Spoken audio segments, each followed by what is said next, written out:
Kemudian ikhwan fillah, na'azakumullah, bahwa tentang definisi sunnah yang tadi yang disebut dengan hadis yang datang dari Nabi sallallahu alaihi wasallam, itu ada yang bentuknya qaul, ucapan.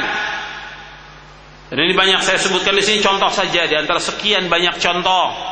Seperti Nabi bersabda, "Min husni islamil mar'i tarku ma la ya'ni."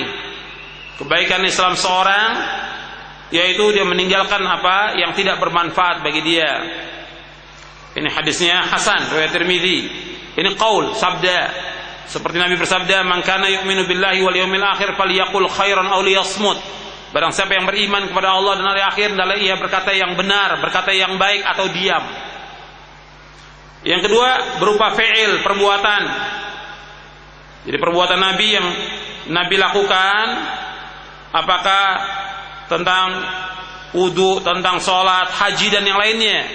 Ini fi'il, perbuatan. Seperti di sini saya sebutkan contoh Utsman bin Affan berkata, "Anan Nabi sallallahu alaihi wasallam kana yukhalilu lihyatahu." Dari Utsman bin Affan radhiyallahu anhu bahwa Nabi sallallahu alaihi wasallam menyela-nyela jenggotnya ketika berwudu. Jadi ketika berwudu diambilkan air di sela-sela jenggotnya, diambil air untuk mencuci jenggotnya. Dan ini yang memerintahkan demikian Allah Subhanahu wa taala kepada Rasulullah sallallahu alaihi wasallam. Dan Nabi mencontohkan para sahabat mengambil air kemudian dimasukkan ke jenggotnya.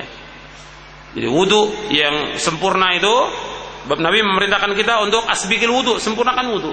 Maka wudu yang sempurna mengikuti contoh Nabi SAW. Maka dianjurkan kita untuk menyela jenggot. Dan ini juga sebagai peringatan bagi kaum muslimin semuanya, bagi laki-laki diperintahkan mereka untuk berjenggot. Karena Nabi SAW berjenggot dan sahabat mengikuti demikian. Nabi bersabda, "U'ful liha." Dan berarti yang lain, "Arkhul liha, wahfus syawarib, wa khaliful majus."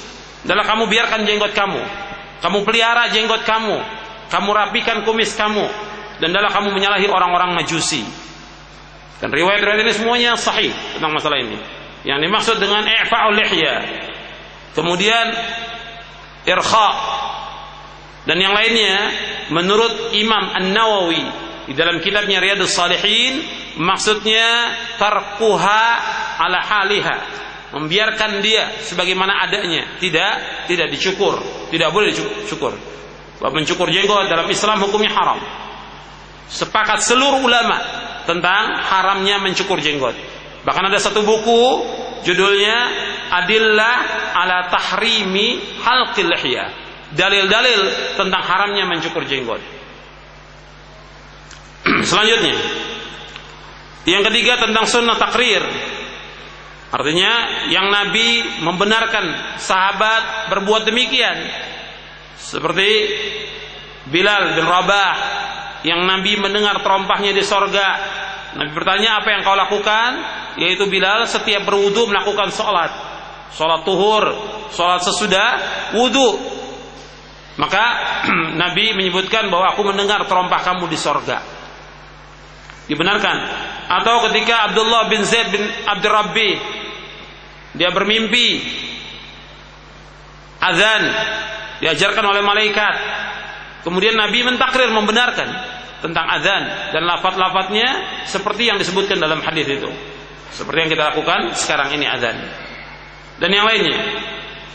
Jadi ini contoh-contoh yang berkaitan tentang sunnah Nabi sallallahu alaihi wa ala alihi wasallam. Dan sunnah Nabi ini terpelihara. Sunnah Nabi ini terpelihara. Maka disebutkan juga oleh para ulama bahwa sunnah Nabi ini merupakan wahyu. Sunnah Nabi merupakan wahyu. Karena Allah berfirman dalam Al-Quran, "Inna nahnu nazzalna dzikra wa inna lahu lahafidun." Sesungguhnya kami yang menurunkan Al-Quran dan kami yang menjaganya. Dalam surah Al-Hijr ayat 9, kalau Al-Quran terjaga, Al-Quran terpelihara, maka sunnah Nabi pun terjaga. Karena sunnah Nabi sebagai penjelas dari Al-Quran. Maka para ulama menyebutkan bahwa sunnah Nabi ini termasuk wahyu, terpelihara. Antum bisa lihat penjelasan bahwa sunnah Nabi itu terpelihara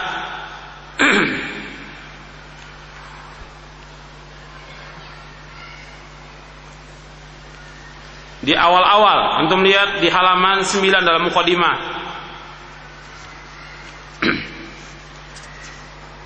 Di halaman 9 dijelaskan oleh Ibnu Hazm Al-Zahiri yang wafat tahun 456 Hijriah. Allah berfirman, "Inna nahnu nazzalna dzikra wa inna lahu lahafizun." Sesungguhnya kami yang menurunkan Al-Quran dan kami pula yang memeliharanya. Surah Al-Hijr ayat 9.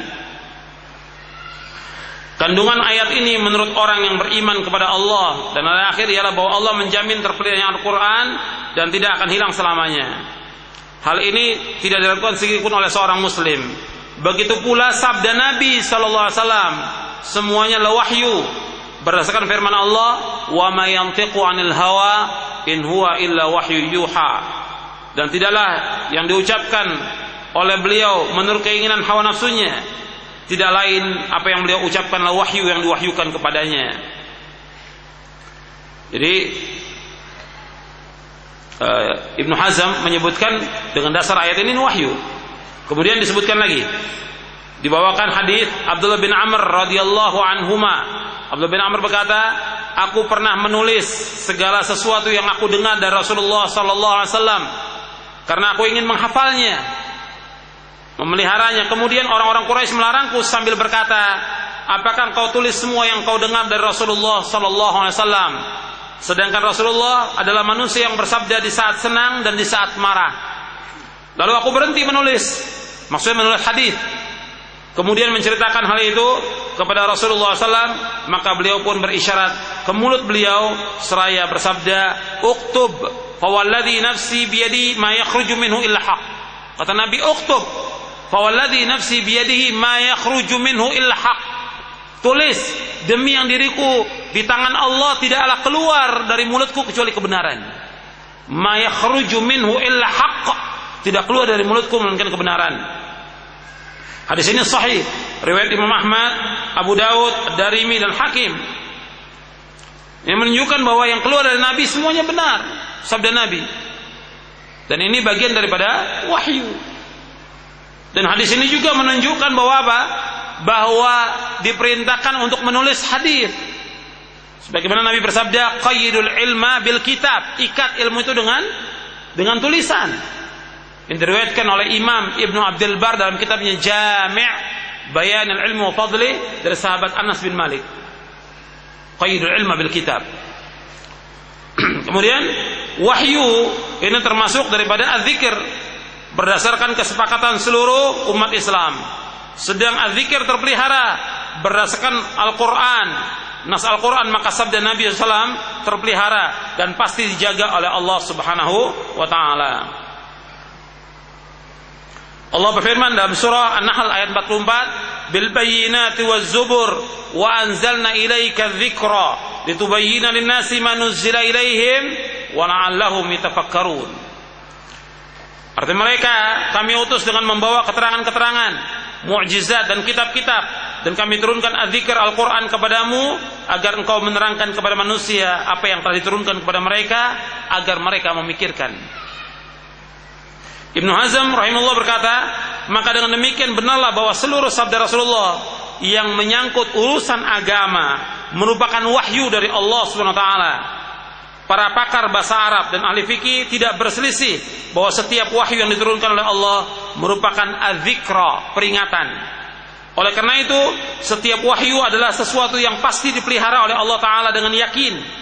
Semua yang dijamin oleh Allah dengan penjagaannya terjamin pula dari kepunahan dan tidak akan berubah satupun darinya, dan tidak ada yang dapat membatalkannya.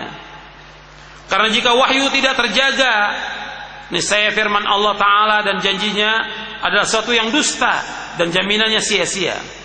Hal ini tidak mungkin terjadi dan tidak sedikit pun terlintas di benak orang yang berakal. Oleh karena itu merupakan suatu kepastian bahwa segala sesuatu yang disampaikan oleh Rasulullah SAW